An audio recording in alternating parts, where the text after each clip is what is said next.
My name is Nikki Yuka. I am the Director of Operations and Public Policy for Animal Farm Foundation and the National Canine Research Council.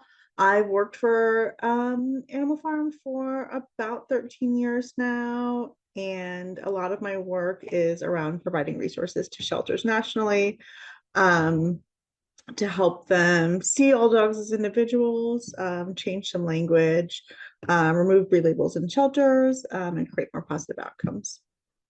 My session today is about how we can use transparency in our language to create positive outcomes. So let's start with the basics. Why are we even having this conversation? Because words don't just describe reality, they shape it. The language we use influences how adopters feel when they're walking through our doors. It affects how publics perceive animal sheltering in general. It guides our decision making. And for many of us, whether we work in or outside of the shelter system, it defines how we talk about animals and the people that are attached to them. Words can welcome, but they can also push people away. And sometimes without meaning it, we use language that creates shame, fear, or confusion when what we really want is connection.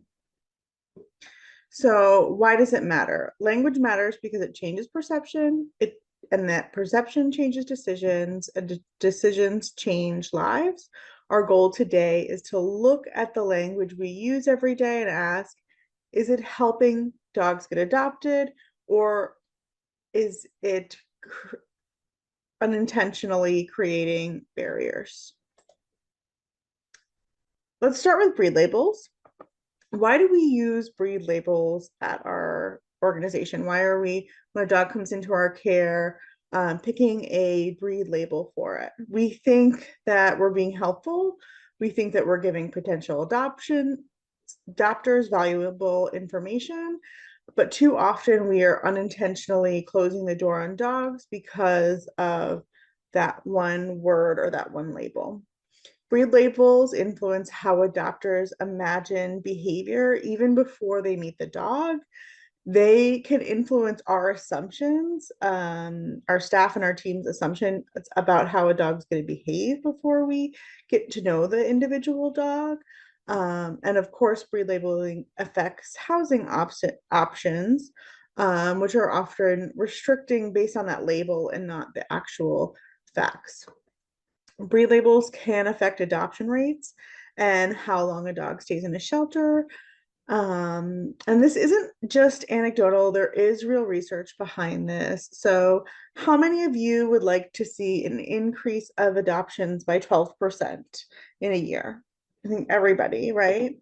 Well, in 2006, a study by Lisa Gunther and her colleagues showed that removing breed labels increased adoption rates by 12%, especially for those dogs that were perceived to be pit bull dogs. If we want to send more dogs home, we have to let go of those breed labels. And here's just a chart from that study that shows all of the dogs that they looked at. And with the labels, how many adoptions they had, and without the labels, how many adoptions they had, and then the amount of change and increase in adoption that they had at Orange County Animal Services after they removed those labels. When we drop labels, we start to make room for real connections.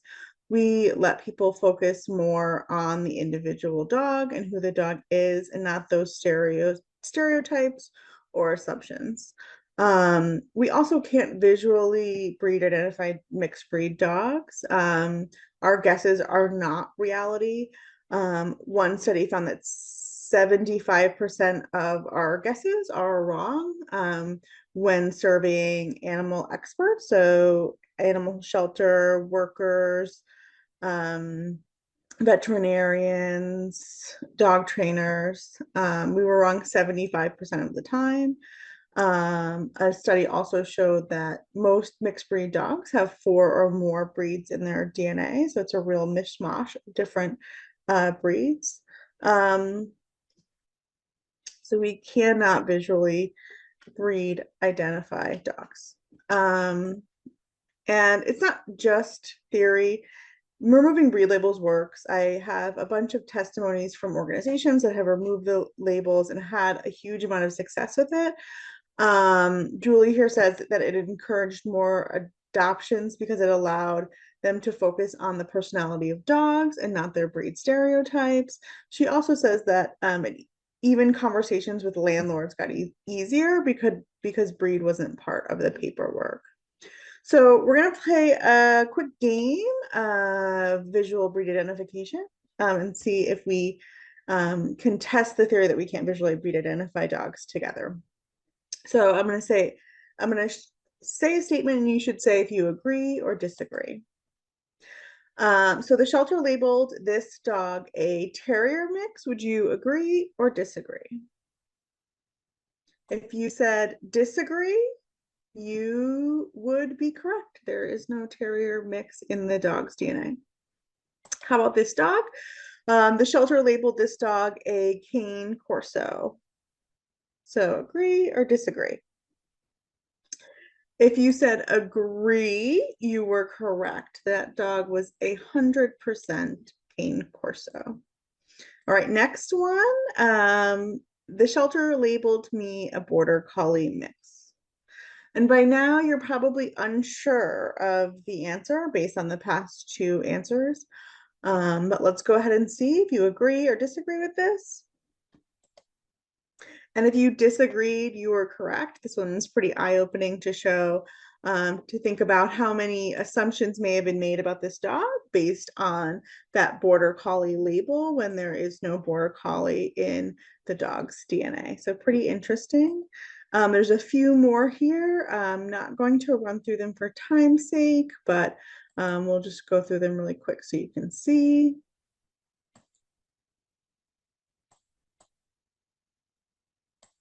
And feel free to pause the results if you need to. Okay. So why are we still labeling dogs? If we know it's going to increase our adoptions, if we know it's opening up conversations to landlords, to adopters, it's time to remove those labels. And Animal Farm Foundation is here to help you do that. We have a ton of resources to help your organization remove breed labels. We have free digital downloads, Q&As. We'll do Q&As with directors or board members if you're trying to work through some questions. We do free virtual training. We have these fun social media templates so you can talk to your public about why you're not breed labeling. We have cute little flashcards that you can put up in your adoption rooms to show your adopters why it's so silly to breed label dogs of unknown origin, and some posters that we will happily send you to put up at your organization if you remove your labels. So we're going to shift gears and talk more about some language. So I want to pause for a minute here, and I want everybody to really look at these words. Most of us have said them. Many of us still say them, not because we're trying to be harmful, but because they're the language we've been handed and the language that we've been repeating in our fields for decades. What I want to suggest to everyone is these words don't reflect what we mean. They reflect habits. They reflect systems that were built before many of us even entered our work or entered this work, and we just keep using them, going with them. But habit isn't the same as alignment. And when we really look at these words like kill shelter, abandoned, aggressive, test, behavior dogs, or application, we start to ask, are these words helping us connect with our community? Are they helping people feel trusted, included, and capable? Are they helping dogs move forward?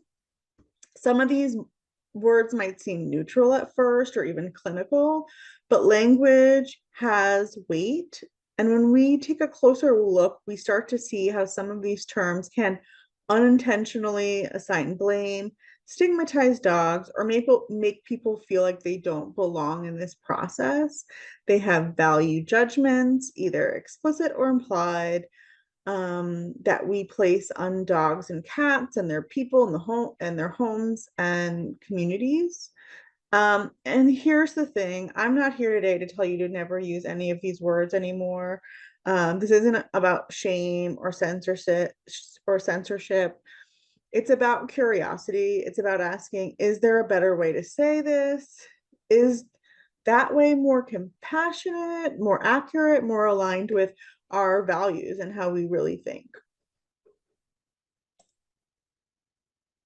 So I want to talk about how these words can have some effects on dogs when we're talking about dog behavior and words we use when we talk about dog behavior. Cindy was labeled, this dog here, Cindy, was labeled cat and dog aggressive and people selective based solely on a handwritten note from an animal control officer. The note stemmed from a stressful situation where Cindy was found in a hotel room with a deceased dog and several cats, leading to the assumption about her behavior. She spent 4.5 years in the shelter because she was harder to place because of the note in her file. Then, when new leadership questioned the note, they ended up finding no evidence of aggression. Cindy was social, maybe a little bossy, but social in play groups and was not reactive to the community cats.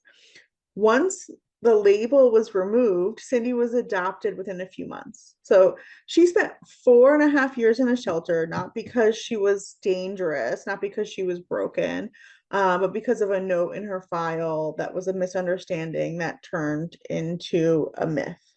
And nothing changed about her except the story we told about her. That's the power of the language that we're choosing to use. Dogs like Cindy become what we call myths and legends because their labels become their legacy. Here's some examples of some swaps that we can make. You don't have to use all of these new words overnight. You can start by swapping out one or two and help your team understand the why you're making those switch. And while we are going through the presentation, I'm sure you're thinking of some other shifts that you can make. So these are just a few examples. Instead of saying shelter dog, we can say a dog that's living in a shelter to really show through our language that these dogs are no different than the dogs that are in a home. They're in a temporary situation at our living at our shelter for a temporary moment. They're not a different type of dog, a shelter dog. Adoptable versus available. So you can start saying available instead of adoptable. So when we say adoptable, what is that saying? Do we have unadoptable animals at our organization? Just thinking about how those terms can be seen throughout our community. Instead of pulled or rescued, we can say transfer, and then we're not putting a negative connotation to the organization that we're transferring the dogs to. Instead of saying kid test, we can say kid introduction. Instead of pound or kill shelter, we can use open admission shelter, sort of shift the perspective. Instead of dumped, we can say came into our care. Dumped is one of my least favorite terms that I see used. And we don't want to vilify our community because they had to make a really hard choice. And when they're leaving the dogs with us, it means that they think they're putting the dog into a situation where it will have care. Instead of those breed guesses like we talked about, just using mixed breed or unknown or just no breed at all. And then instead of things like aggressive or attack, separation anxiety, vicious, all very Generalized terms switch to describing the specifics of the behavior you observe and the context in which it occurred. And there's neuroscience behind these positive shifts. Negative words light up parts of our brain that are tied to stress and anxiety, and positive words stimulate the areas tied to motivation and clarity and trust, all things that we really want out of our community and our adopters, and that they want from us. This means that even small shifts like how we write a bio can make someone more open to adopting. Let's talk about how language and transparency can help us when we are talking about dogs who are harder to market. The ones with multiple behavior barriers. You know what I mean? The dogs that we all love, but whose adoption bios have stayed blank a little too long because no one really knows how to package them. So I want you to imagine yourself as a potential adopter for a minute. You've seen the cute photo, you've read the short bio, cheerful bio that says something like Luna loves belly rubs and squeaky toys. Well, that's great. But if that's all we have to go on, then what happens when I, as the adopter, reach out? Am I going to be blindsided when I learn that she hasn't got along with other dogs that she's met, or that she needs a slow introduction to new people? And what happens if I feel misled as the adopter? I'm now on the defensive, and worst of all, I may back away completely, and not just from Luna, but from your shelter in general.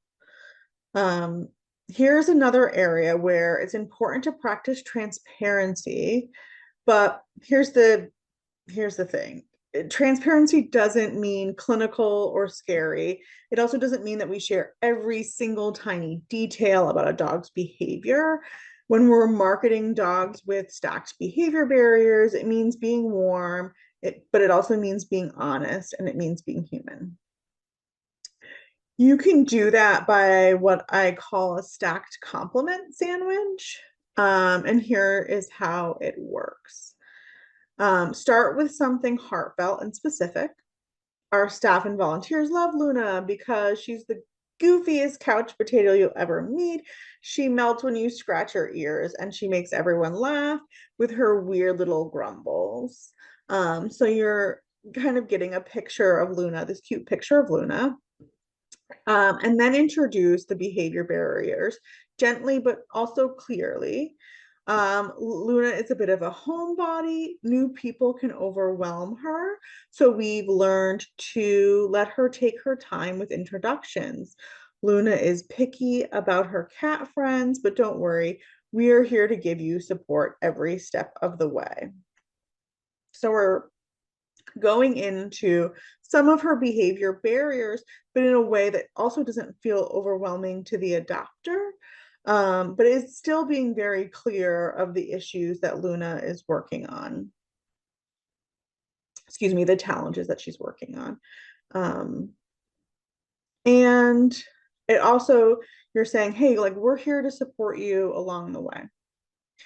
And then here's something also I think is really important to add, to be able to say, just because we've seen these behaviors in our shelter doesn't mean that they'll show up in the same way in the home.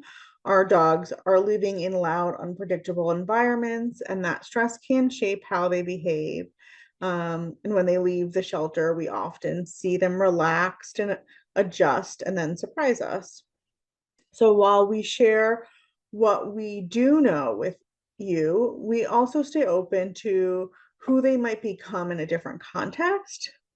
And then you want to finally close the bio with something strong to reaffirm your belief in this dog. Something like, what makes Luna so special is how deeply she bonds with her people. A soft head on your lap, eyes that light up when you walk into a room, and the love that is completely her own. This approach respects the adopter and the dog, and it invites the right person to say yes. And even if they realize Luna isn't a right fit, that's okay too, because you can say, we really love Luna and we'd love to tell you more about her. If she's not a right match for your home, no problem. Stick with us and we'll let's find you the pet who is a right fit for you. That kind of honesty builds trust and keeps people coming back.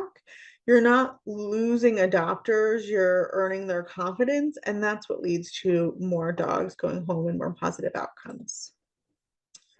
Really quickly, I wanted to mention this organization, Heart Speak. They have a wonderful resource about bio writing for some specific things that you might have to write about. So if it's a pet that prefers to be an only pet, or a dog that's really energetic, how to say those things in a clear way, but also that's not scary or clinical. Okay, this next part is hard, but it's also where leadership and transparency matters most. When we are facing time and space decisions, when euthanasia is already happening or it's about to happen, our instinct is to shield the public, to stay quiet until it's an urgent situation. But if the first time our community hears from us is when our dogs are about to die, that message lands like a punch in the gut. And for a lot of people, that blow turns into blame or shutdown or silence from your community. So, what can we do differently? We can start with humanity and be transparent about how we feel.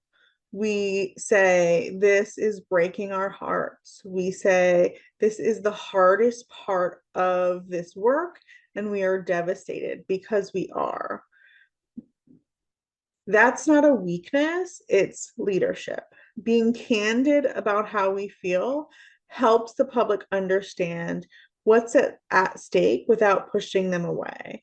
It invites empathy instead of outrage. And we don't wait until the very last moment. We build trust over time by practicing transparency in all of our conversations, not just emergency ones. When we open when we're open before we hit a crisis point, when we share how full we are, when we ask for fosters, when we ask for donations or adoptions early on, we're bringing our community along with us, not dropping the weight on them all at once. It's also important that we avoid any finger pointing. When we use language that implies this is your fault for not adopting, or people would just step up, we wouldn't have to do this, it shuts people down. Not everyone can adopt, not everyone can foster, but almost everyone can care, and almost everybody wants to help if we give them a way to help. So instead, say we're in this together, we're heartbroken, but we believe in our community. Here's how you can help right now, and give them more options than just come adopt and foster. They can donate, they can donate either monetarily or donate crates for more space. They can take dogs on day trips to help with stress in the shelter. They can share and like and comment, which are all free things that they can do immediately. And when things don't go the way that we hope, we still speak honestly and say, we did our best, but it wasn't enough. We're grieving, but we're going to keep working on saving lives for the future. This is not about creating a perfect public image. It's about showing the real people behind the work. It's about trust, because if your community doesn't trust you, they won't follow your lead. Sometimes that message is a heartfelt post by a director.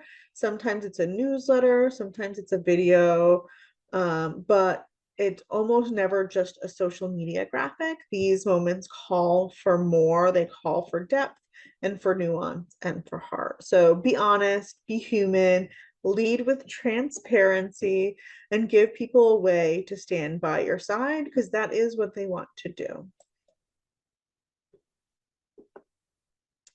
You can also ask AI to help with transparency and language and remembering your language shifts.